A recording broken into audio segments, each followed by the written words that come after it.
Ciao Juventini of the world, my name is Giuseppe, welcome back on the channel, I hope you're all doing well. We have a lot of things to cover. Yes, it is Saturday, and also on Saturday we are speaking about football, we are speaking about Juventus. Probably this video will be watched by a lot of Chelsea fans curious about what will happen with Matthijs de Ligt. Remain on the channel because we will speak about him. Not only the Chelsea fan, also the Juve fans, because we spotted Arrivabene Cherubini somewhere. They are talking. Are they in Milano? Are they in Torino? No, we have the pictures. We have the real-time pictures. So guys, a lot of news, probably a lot of bad news, but remain on the channel. Maximum of likes, subscribe, and we start after the intro.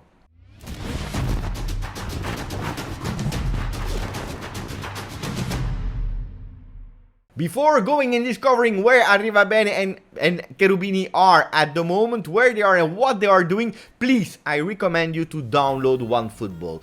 I said it multiple times, I'm not joking, it is really the best app to remain up to date with everything regarding Juventus for free, and I insist for free for iOS and Android. Don't wait any longer because the news are coming one after the other. They are giving detailed articles, so many great things. You want to know a bit more about the player, you click on the player, mamma mia, it is simply fantastic, something I'm using in a daily way. Guys, now we start with Maurizio Arrivabene and Cherubini that we are seeing. Instead of a breaking news, we can really speak about the breakfast news. Look at that. And I have a question. If you zoom in a bit, the guy behind Arrivabene, are we speaking about Di Maria? Is it Di Maria or am I dreaming? Probably I'm dreaming because Di Maria is not in Torino. He's not even where Arrivabene and Cherubini are. But Marco Conterio from Tutto Mercato Web is saying that they are decisive days for the transfer market of Juventus in this moment. This morning, Arrivabene and Cherubini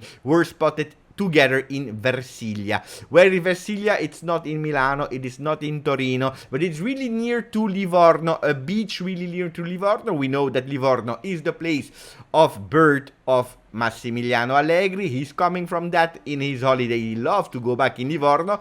Will he pop up in the middle of the day? We will discover that together. They are speaking probably about Pogba when he will arrive, about Di Maria because we are still waiting for his answer, the assault of Chelsea on the Ligt, and not only that. We go with the calendars because yesterday Serie A fixtures 22-23 were revealed.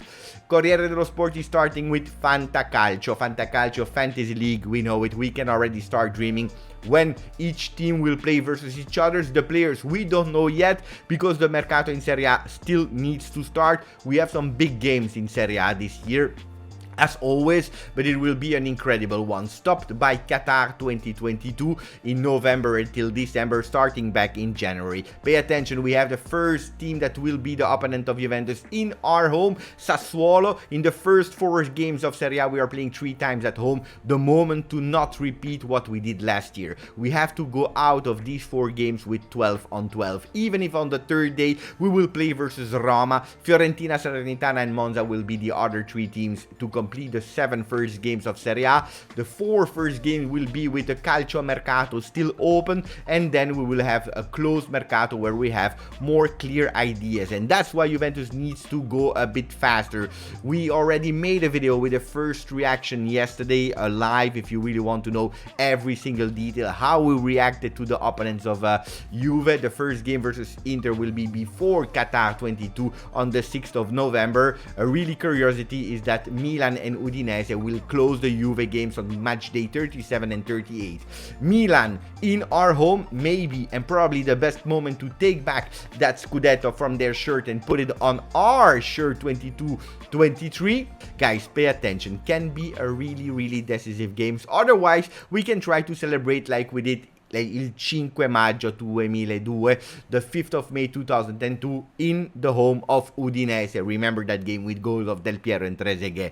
Guys, this year especially, and then we go with the transfer market news, it will not be a really topic moment in Serie A with 4 or 5 big games in a row where Juventus will have to make the decision. No, because we see that every big game, they are really spread over the 38 games, so Juventus will have to be consistent from the first until the 38th game of match day, of the match day. One thing that can be really dangerous are that players possibly maximum can play 73 games with Serie A, Coppa Italia, Supercoppa, Champions League, and the World Cup, they can go towards 73 games. Pay attention for the injuries, something that we already had in 21-22, something that we really have to pay attention. So the preparation pre-season will be super important. And now we talk about Mercato after 5 minutes of video with Romeo Agresti that was saying that the first contact between Juve and Chelsea already has been taken place. The Blues have asked information for the Ligt.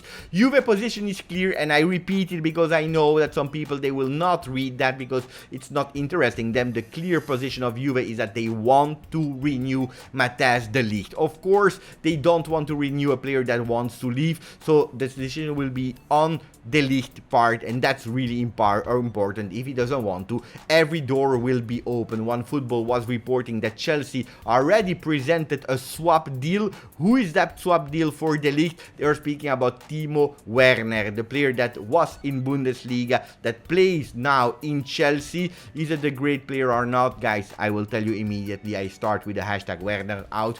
I don't want the player. I really don't want the player. No, please, please, please, please, please, please. Gianluca Di Marcio is also confirming. He's saying that Chelsea, they presented a ridiculous offer of 40-45 million plus Timo Werner for the Ligt. The good news is that today I was reading some information that Juventus, they might be open also to take Werner, but absolutely not for that ridiculous amount. If you want to know more about the Ligt, I made a video yesterday about it to explain all my things. I just want to say that Chelsea is really ridiculous with their offer. Look at the strength of Timo Werner. He has no outstanding strength. If you're looking at the weaknesses, ball control, ground duels, aerial duels, he has a lot of weaknesses. If you are going to Matthijs de Ligt, that is a lot younger than Timo Werner, he is 22, while Werner is already 26. You see that de Ligt has a lot of strengths, aerial duels, ground duels, and he has no outstanding weaknesses. So pay attention, Chelsea. If you want really de Ligt, pay attention. 100 million. That's what we want. Not less, not a penny less. Gazzetta dello Sport is continue with their narrative about Inter. In the front page, you see Paulo Dybala, l'Inter non molla, l'Inter is not giving up. Will we paying attention to that? No, I am tired of opening Gazzetta dello Sport and always seeing Inter. I don't care about Inter. In really small, really small at the bottom, you see that they are speaking about Zaniolo. Tutto Sport instead is putting Zaniolo in big on the front page, saying Formula Zaniolo. There is a formula, there is an idea, there is a kind of strategy for Zaniolo. Inside they're saying that all the ways are leading to Zaniolo. You know it, all the ways are leading to Roma. This time they are using Zaniolo because he's a Roma player. They have a lot of alternatives. First of all, Zaniolo is not an alternative to Di Maria that we are still waiting for, and it starts to be really annoying. Every single day it's more annoying than the day before for Di Maria. Let's see what will happen there.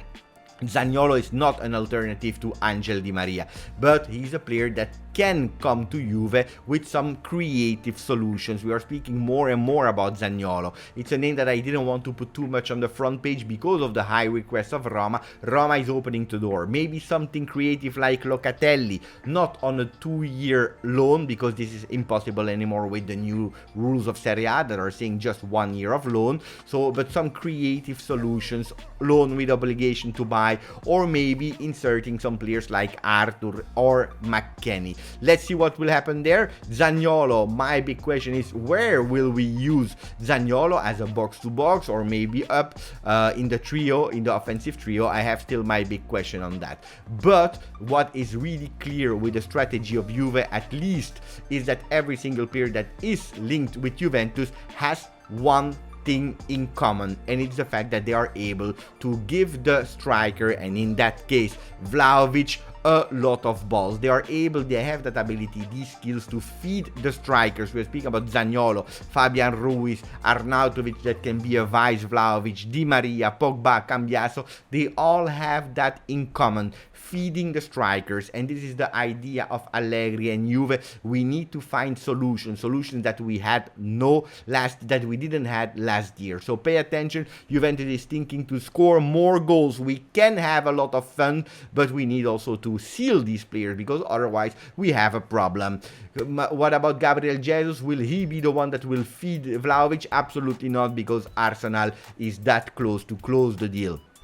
So Arsenal will go on Gabriel Jesus, he will be a player of Juve. Will Keane be the one that will feed Vlahovic? Normally no, because there are already two clubs from Premier League on the player. We are speaking about Nottingham Forest that is just promoted in Premier League, but also about Fulham. He wants to go to Paris Saint-Germain, and also there a swap might happen between him and Paredes, another midfielder. So Juventus is really targeting the midfield as the first priority after doing the really beautiful Pogba to the future. This was the last news for me, my friends, so I hope you enjoyed. A lot of news, I told you, not a lot of great news. If you were expecting some good news today with some announcement, no, probably we are speaking about some departures. I really hope that Juventus has a really great plan, that today they are discussing Cherubini, Arrivabene, and might be, maybe later today that Allegri will join them, that they will speak, and that next week can be possibly a decisive week.